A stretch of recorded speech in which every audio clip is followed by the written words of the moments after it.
All right, good morning.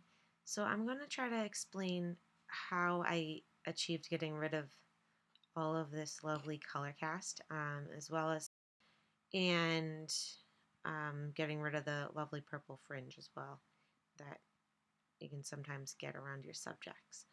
So I'm not going to do a full skin edit because that would make the whole video way too long, but I will try to hit every little key tool I use and trick I like to use.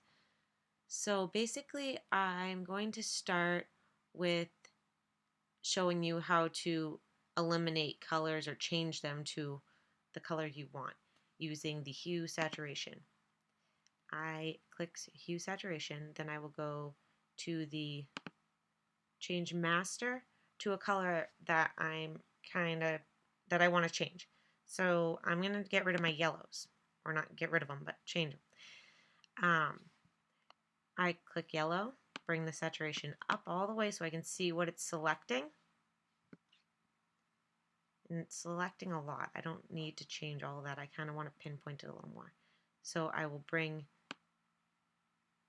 I'm not going for green yellows. I'm going for more of a yellow orange. So I'm going to bring this down until it starts affecting the skin. Oh, now it's affecting the skin, so we're going to go back up a little. And then I'm going to bring my saturation back to 0. And now I'm going to use my little hue toggle thingy, little bar, and I'm going to mess with that. See if I go down this way, it becomes really cool. If I go this way, it becomes warmer. We don't want it any more greener or yellower than we want it. We want it more on the red side. So we're going to bring it down to reds a little bit. And it's going to be little by little that we're going to do this because it takes a lot of finagling. And then we're going to take our saturation down a bit because it's oversaturated. And then our lightness down a little bit, not too much. So it's already correcting a lot. Now to pinpoint just the skin, I'm basically going to just do Command I and turn my hue saturation layer, invert it, and then I'm going to just paint it on the skin using my paintbrush at 100% opacity. Now he's super red. So we're going to do Command Shift E, merge that together, and we are going to do another hue saturation layer. And we're going to pinpoint some reds. Bring the saturation up, move our little bars around until it starts affecting the skin. That's fine right there. And do 0 again, and move these a little more towards the orange again. So it's back and forth a bit, but his skin eventually, saturation down, sometimes lightness down a tiny bit, his skin will eventually get to a similar tone. And he's going to be very cool toned because I'm matching to the cooler tones right now, but that's okay because once his tones are all on a similar, like not blotchy looking scale, he's going to, we can warm them all up as a whole. Now, I'm not going to do the full skin edit, as I said, but I'm going to jump to my next thing that I would do. So see how after doing this, there are there's a lot of blotchiness, there's some lines here. Now these can be tricky to correct in the end. So what I will do is I actually use my frequency separation right here, which I created my own action for. You can actually download your own at Flern. And he has an awesome video. I'll post it as well to teach you how to use it. But if I use my frequency separation, play my little action. Come on. Now I'm going to go to my blur level. There's 2 different levels. This is a sharpness level, and I'll show you by subtracting my blur level. So sharpness level, blur level. Basically, this one, the sharpness level, which I will sharp.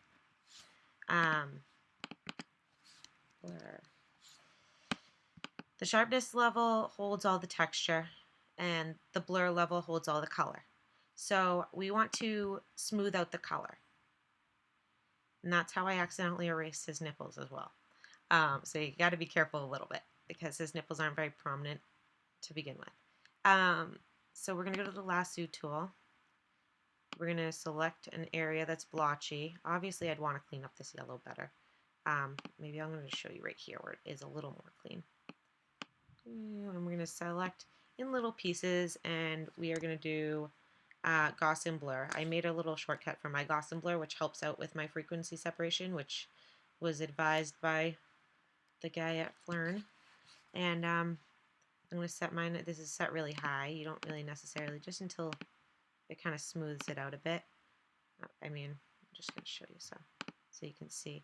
So now that actually helped out a lot. We're going to keep, actually, I'll keep doing it for a little bit. Getting rid of some of the, smoothing out my tones to get them, I'll show you in the blotchy area here, just how it smooths out the tones a bit. So, I'm going to just Command J, pressing buttons, Command J, to copy my layer just so I can show you. This is a before and after of me smoothing out those tones, which I would do like up here and stuff like that, where it would be harder to pinpoint. If you can see where it's all grainy, it'll be hard to get rid of just a little tiny bit of green right here with the yellow right here and the magenta and the blue, and it's like a whole rainbow on his forehead. Now, as far as another way of getting rid of some little tiny areas that might be hard to really pinpoint with the hue saturation, I cheat. And I cheat by using my color replacement tool. I don't always, I don't use it too much, because otherwise it will look like an 1800s painted photograph. And sometimes it does, it selects, it can make your photo just look very awkward and fake. Because tones in skin are variant everywhere. It's not, you can't just select a tone and paint it on, or they look just ridiculous. But I will use that in the end to kind of get the final little spots that I can't seem to get exactly how I want them. I would have kept that like that. Another trick, let's see, is when I'm all done and say I have done all this, blah, blah, blah, and he's really cool looking, and I'll use, then I usually just use, I'll use sometimes my color balance and bring in some warm tones or wherever I need them.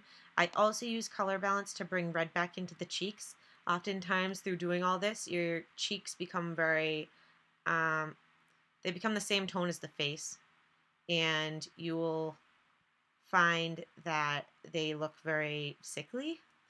So you want to bring a little bit of flush back in, and or not, they look flush, a little bit blush back in, and I'll just make a red layer to do that, a redder layer, I should say, to do that, and I'll just bring my reds up however much, invert my layer, select the brush tool, and I'll bring my brush tool down to low opacity, maybe like 2, or I press 2, which is 20, and I just brush it in. And it's not going to look fabulous right now because the skin's all funny anyways right now. But that is how I basically would change the skin. I wish I could do the whole thing. Well, no, I don't wish I could do the whole thing over, but I think you know what I mean. That's also how you can change colors. Say if I wanted the red truck, if you just saw really quick. Now, I also use the, hue saturation for getting rid of the purple fringe around like these flowers. It's terrible. And I do that by going in here, and I usually select magenta because a lot of the time it has a lot of magenta in it. These ones look a little more blue. But I'm going to bring my saturation up, and then I'm going to go down towards the blues a little more until I really have those selected. Now what I'll do is oftentimes I will just bring my saturation down really far, all the way. And it's already corrected it a ton. What else I can do is bring my darks down, or my lightness down, which corrects it a ton. And then after that, you can actually switch to a more appropriate tone. So that's a kind of greenish tone. I don't really want it greenish.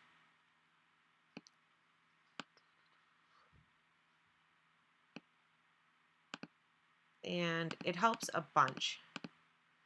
You want to make sure you paint it on because obviously it's affecting other little parts too. So I will invert that and then turn my brush back up by pressing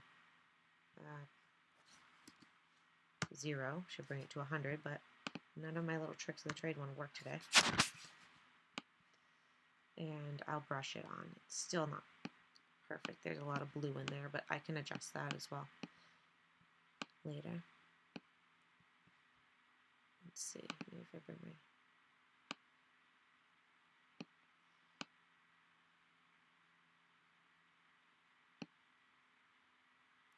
Yeah, I'd need to make one more layer, or I could adjust these a little more to get rid of the...